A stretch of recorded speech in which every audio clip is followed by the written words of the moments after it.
Negotiations continue in the Israel-Hamas war as fighting has spread to multiple fronts, as was feared earlier. In the latest, US President Joe Biden and Qatari Emir discussed the need to release Gaza hostages, and they did so over a phone call. Now, both leaders also discussed measures to boost humanitarian aid to Gaza, as per the White House. The Qatari state news agency reported that the leaders talked about efforts to reach a permanent ceasefire. A permanent ceasefire, of course, is one that Israel is not keen on. Meanwhile, tensions continue to flare up in the Red Sea. And that is, of course, also a result of the ongoing Israel-Hamas war. The Israeli army has released footage of what it says is a hostile aerial target heading towards Israel, which was shot down by Israel's fighter jet over the Red Sea.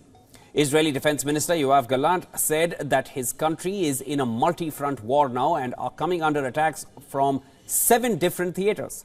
He said Israel has responded and taken action in at least 6 of these theaters.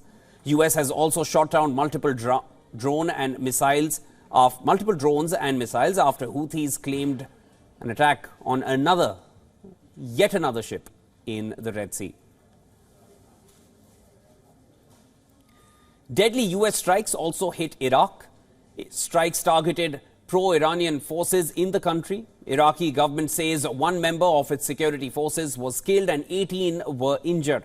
US says its retaliatory strikes came a day after 3 of its military personnel were wounded in an attack on its base. Explosions were also reportedly heard off the coast of Egypt's Sinai Peninsula, while the Israeli military said an anti-tank missile fired by Lebanon's Hezbollah group wounded 9 of Israel's soldiers. Hezbollah has announced the death of 2 of its militants.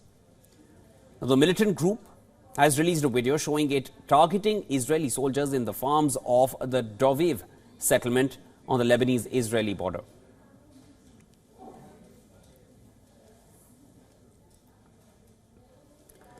On the other hand, now fighting continues in Gaza, which is the main battleground at the moment. The Israeli army said it had struck more than 100 targets in the last 24 hours itself, including Hamas military sites, tunnel shafts and other infrastructure. Now, the IDF announced Tuesday that 3 more soldiers had been killed in fighting in the Gaza Strip, bringing the toll of killed troops since the start of the ground offensive to 161. Well, Hamas-run health ministry says at least 30 people died in strikes in southern Gaza's Khan Yunis. Now, these are the visuals from Beit Lahiya in northern Gaza. Israeli strikes here destroyed multiple buildings, including the Indonesian hospital.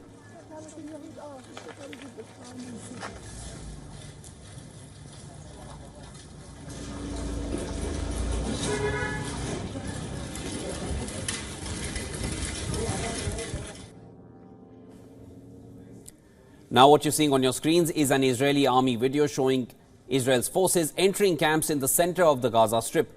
The Israeli army says it has expanded the fight to the densely populated urban refugee camps in the central part as well.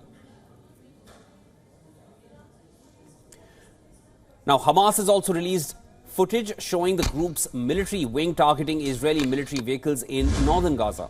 Now, of course, these visuals cannot be verified. The location and date remains unknown.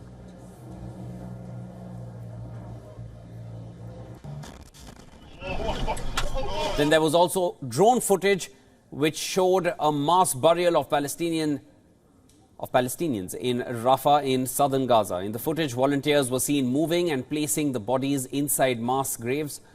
Israel forces have collected the bodies during their ground operation and returned them through Kerem Shalom crossing.